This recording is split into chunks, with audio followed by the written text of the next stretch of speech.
I wrote notes for the whole Harry Potter theme thing and then forgot that I had to introduce myself. So, hello, I am Alice. I am also an English and creative writing student, although I'm in my 3rd year, which means I graduate in July. Terrified, by the way. Katie, I hope your house hunt is going well and it's not too stressful.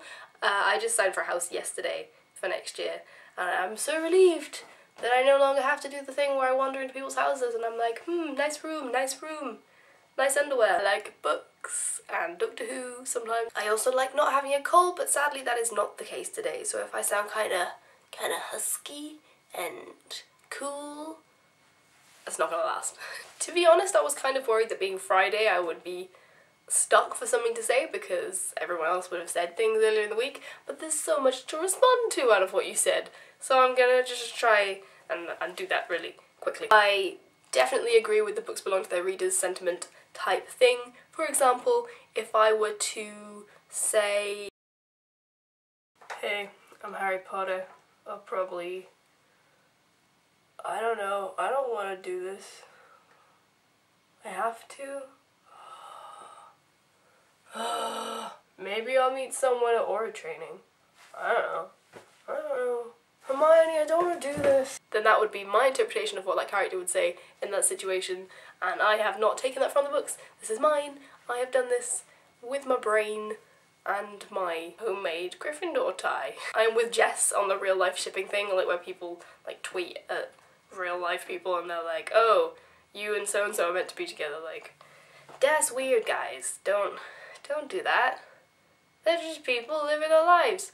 Characters in fiction, on the other hand, I think are fair game. If they're out there, you can do whatever you want with them. I mean, not whatever you want, like, there's some damaging My Little Pony stuff out there, but you know what I mean. You know what I mean. I also agree with Meg that shipping is a lot more normal than it's sort of made out to be. I don't think shipping is used as the term for it, but it's what people are doing nonetheless. For example, I'm sure that people reading Pride and Prejudice were like, get with Darcy, just as much as the people that were watching the Lizzie Bennet Diaries were going, get with Darcy. They called it shipping. People reading Pride and Prejudice maybe didn't when that came out, but they're doing the same thing. And it doesn't even have to be like a long-term hardcore attachment to the show. Like, I could watch Doctors or something for 5 minutes and I'm like, oh no, I'm getting invested. I personally really enjoyed all the weird backlash that came from the J.K. Rowling admittedly out of context statement.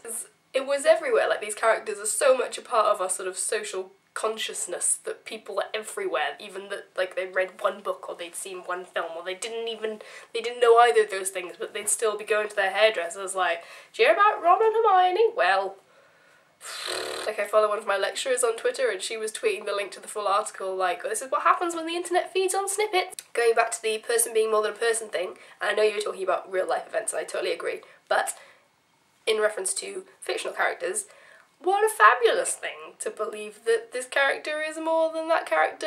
You can do whatever you want with them. You can use them, for example, like the Harry Potter Alliance does, to use Harry and Katniss and just various fictional people to invoke change and be creative with them. Although I suppose it would still be unhealthy to put them on a pedestal because in the end they are a fictional character, and being a fictional character is much easier than being a real person in the world. No offense, Harry Potter, I know your struggle is real, but your destiny is set and we're just sort of floundering.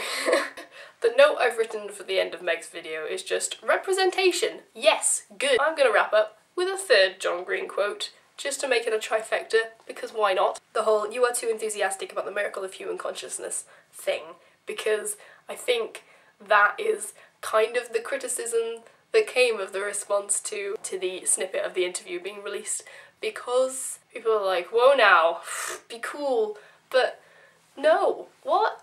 Yes, people care about these characters and they care about the potential of their storylines and relationships, and it's just nice when people care about things. That is all I have to say, I think.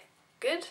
I will wrap up, and Katie, I will see you next Tuesday for whatever we're talking about next Tuesday. Cool. Bye.